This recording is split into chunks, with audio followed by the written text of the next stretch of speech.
Well, hello, welcome. Field Home Farm Sessions, episode 194 on April 26, 2025. See who comes on today. The old mystery usually does. So, talk a little bit about some things, tryouts, director meetings, new life on the farm, and I'm going to do a top 10 of my places, my opinion podcast, my places in Canada. The correction I got to do first is it's Good Friday. Dirty Mike had to tell me it's not. I think I said about a few times Easter Friday. Well, it's not Easter Friday. It's Good Friday. So Mike is probably one of the least of the religious guys I know. So him correcting me on a Good Friday compared to Easter Friday is something. Emmett is on listening live. How are you, Emmett? My recording's something different, but I think I'll have to stop that. Yeah, it's something weird. So director meetings, yes, I had a director meeting in my second ever director meeting for the Chicken Farmers of Ontario. It's always interesting. I'm like a new kid with a little kid with a new pet. I said it's very interesting to me. And Emmett's on, so I say I didn't have time to get Emmett's trailer or my trailer from Emmett's, but we'll have to get that sooner than later. It won't be for till next week anyway, so it's Saturday, whatever. Whenever you can have time, so I go back to my meeting. Yeah, it was pretty interesting. Every meeting has a new dynamic. There's an agenda, and we do a bunch of stuff on the agenda. Go through the agenda. They have meetings all set up now where you're not sitting for too long. You have breaks, and you have lunch, and you have time to discuss the different topics. And it's kind of cool because we had a certain topic, and we were going one direction, and one guy brought up a good point about something, and we kind of everybody said, well, that we didn't think about it that way, and we went another direction. So it was kind of cool to have a brainstorm about the stuff. And sometimes there's nothing said, and sometimes you agree, but that's how you do stuff. And I said we gotta reiterate to the farmers too that I said all their information that they tell us really matters, and we do discuss it in meetings and come to get to the bottom of stuff too. So I think we gotta do a better job of communicating to the farmers and the DCRs about how their opinion matters, and everything they say that is right or wrong with the chicken industry. We discuss it, whether it's right or wrong, and figure out a solution. So then I couldn't go to Emmett's on what day was that, Emmett? Thursday, because I had to drive like hell to my daughter's first tryout, and unfortunately, last tryout for the U13 double A's, which I'm not laughing. It was pretty upsetting. She was working pretty hard to make this team. She really wanted to make the. I mean, there's nothing guaranteed, so I don't know. You see all those memes, all those stuff on YouTube. Maybe sometimes it is guaranteed if you're a dad and you give a few $100s to the coach or something. And people can't say it's not done. There's done in some leagues and whatnot. So, but no, she worked a little hard out. She was trying real hard. She was eating. She was training, and just didn't work out. I guess she didn't do she didn't catch the eye of the scouts or evaluators or something like that. So we it was at was it 5 o'clock? No, 6 o'clock was a training, and they had 3 tryouts. So the time we got all the information back, it was 10 o'clock. And they usually they give your kid a code, and at the end of the evaluation, an hour later, after all the tryouts have been done, they give a code, and if your daughter's or son's code is not on there, then you don't make the team. So my daughter's code was not on there, and they didn't make the team. So I mean, I guess, what do they say? Adversity builds character, something like that. So hopefully, her goal is now to make the A team for Barrie. So hopefully that there's double A, and then double B. So hopefully she makes the A. And they're not always guaranteed of that too. So there is a B team. I think she wants to stay with the girls this year. It's up to her. She does have a tryout with. I said, well, that tryout is because there's 4 tryouts for the double A for the Barrie team, and they go till Monday. So Tuesday they don't have the A tryouts till Tuesday. So I said, there's another organization, New Tech. I said, you might as well go out. She doesn't really want to make that team. It's, you know what I mean. It's just one of those. She loves Barrie. She'd like to stay in Barrie, but I said, you might as well go out and get the skating because we don't have anything on till till Tuesday, so you might as well go today. And if you make that cut, you play tomorrow too. So we'll see. It's up to you. And she said yes. So we're doing that today. And it's in Bradford, so it's nice and close. And we'll see what happens. We'll let you know. So your little kid, she was upset. I was upset. You lived through your kids. I don't think my dad or Emmett. I mean, you're working so hard. Emmett would have to back me up on this, but I don't know if my dad cared. I don't know how, but I guess in the grand scheme of things, it doesn't really matter in your life. But at the same time, it's hitting hard. And as a chicken farmer with different time, lots of time in my hands, taking my kids to hockey, I lived through my kids, lived through that part of that. I mean, I'm not going to say anything else. I was going to go on a different path there. I got to stop myself. But yes, you lived through your kids. I was very upset that she was very upset. Like I say, she worked really hard, but she put the work in. She's got to be proud of that. So that builds character. I said, even when I mentioned going back to my chicken director, when I was going for that, I said, you put the work in, and if you don't get it, at least you put the work in. So that's unfortunately for her, I got the job with that, so I can't use that as 100% example, but whatever. So who is going out the laneway? That would be my wife flying out the laneway. I think she's taking my daughter to dance, actually. So talking about kids and stuff. So, and new life on the farm. I have that down. New life on the farm. Director meetings is done. Say something else in my notes, but I might not say that. So I have 7 beef cows in my barn. That's kind of like my mental stress from when I had cows, because chickens don't have. Excuse me, I got to take a unedited water break. No Facts Porcupine. If you want to go on and listen to Facts Porcupine podcast on Spotify, go on there. He's listened to me a few times. I listened to him once, a couple of times, and he's interesting. He's got some different points of view. I mean, everybody's different. So he's in the States, in New York. So what were we talking about? Oh, my 4 by unedited water break. So I have 7 cows. Cows help my mental stress. I said chickens just don't have a personality. They're not as, you don't have a connection as much with the chickens as you do with the cows. So I got some, after I sold the dairy cows, I was kind of like in limbo, and I got some beef cows. So 7 beef cows I have. 3 were born last year. 4 mamas. So I bred those 4. They got in calf. And I had with the old SWAC. I haven't talked about the old SWAC hammer for a while.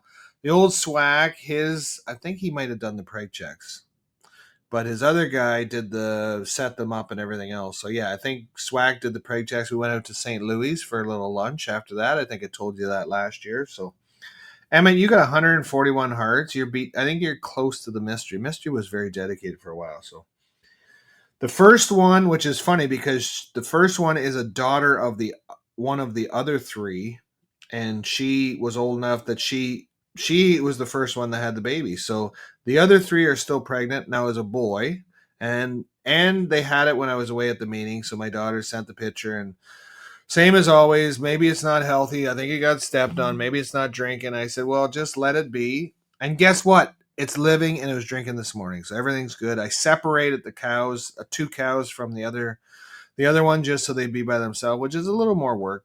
And I talked to Mr. Fireman Donnie Plummer today, and he said he's an avid listener on my podcast. I think I had a handle for him, but I forget. I was telling him the water doesn't work out to the beef cows still, and he goes, I thought I heard on your podcast that it did. I said, I thought it did. I think it did, but I think there's some like sand or calcium buildup, and it plugged the line. So I don't know. We need a good woman. I was going to say, not going to say that, Emmett.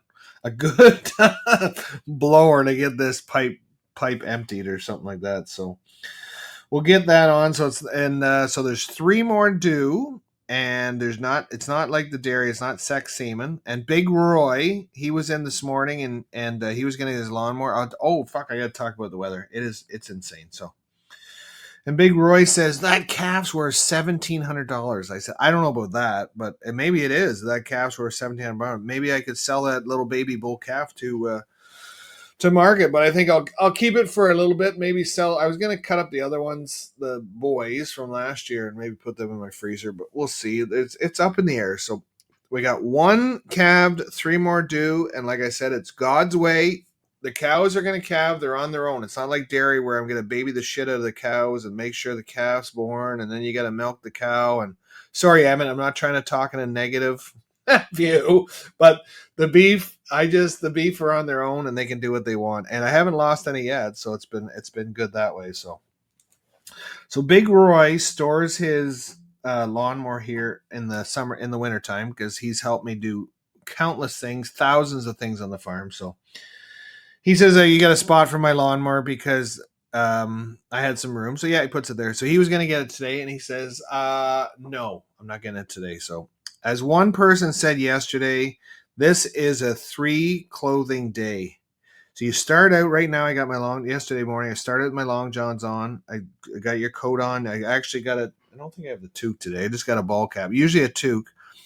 By mid-afternoon, you're getting into just pants and whatnot, and by late afternoon, you're into shorts. That's the Canadian winter or spring right now. It's friggin' hell. So right now, I think it's like +7, shitty cold.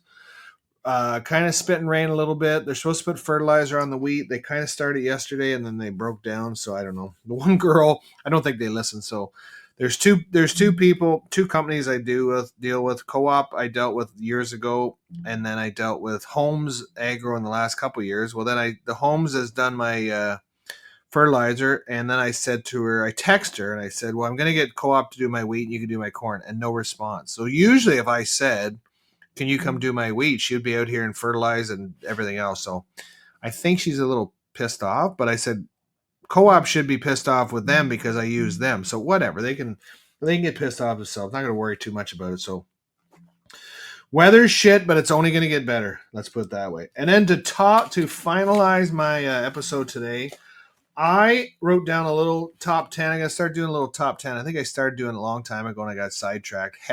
Surprise, surprise.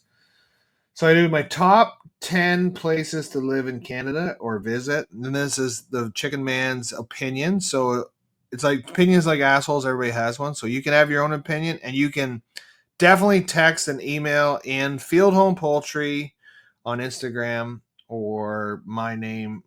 Don't worry about Facebook. Just go to Instagram, Field Home Poultry. Top 10 places to live in Canada or visit. I said this is my list. So I got down Chatham, Ontario, Canada for my 10th place. Now Chatham Ridgetown's a great place. Southern Ontario, they don't get any snow. It's a beautiful spot.